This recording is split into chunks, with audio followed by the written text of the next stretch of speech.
Putin's forces, and I know Diana has spoken a lot of times about the mistreatment of journalists trying to do honest reporting from different parts of the world. Diana, do you want to come up here?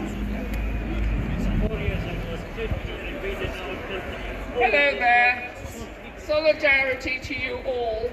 I spoke to you 2 weeks ago talking about what Putin was doing in terms of clamping down on radio stations and other networks, and that what he has launched is a ban on misinformation.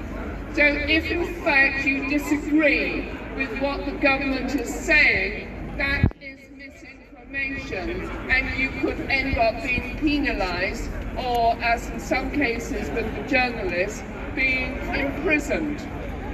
What I want to point out is that there has been some seismic developments on Russian TV, and you're probably aware of the program editor who actually rushed onto the set, and as he said, her banner said, "No war, lies."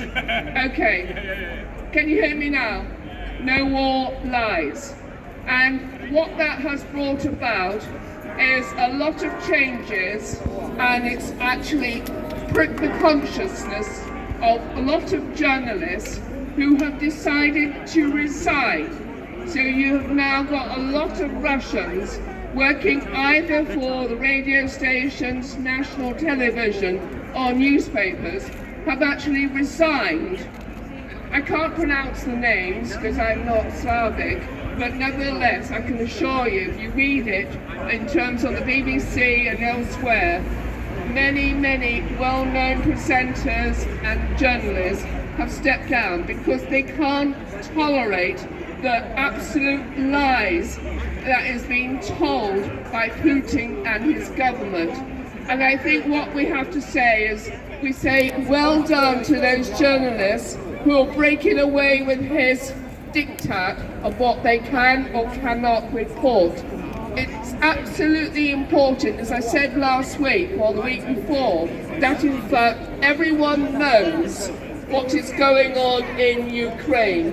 All the pictures must get out so you can see the devastation in Mariupol and also the attacks in Lviv. I think it's essential that we actually accept and praise the journalists for what they are doing and actually putting forward the stories. I think so often people attack journalists with made-up stories. I can assure you, a pal of mine is Alex Crawford, who is actually working for Sky TV. And some of the situations that she has been in is actually excruciating, and the scenes that she's had to deal with is absolutely awful. I wouldn't wish it on anyone. But nevertheless, what it is important that the message gets out. And what I'm going to say to you is, if you've got contacts in Russia, make sure that your friends in Russia try to put pressure on Putin. And I think not only Russian, but also elsewhere throughout the Bosnia region, right the way across there.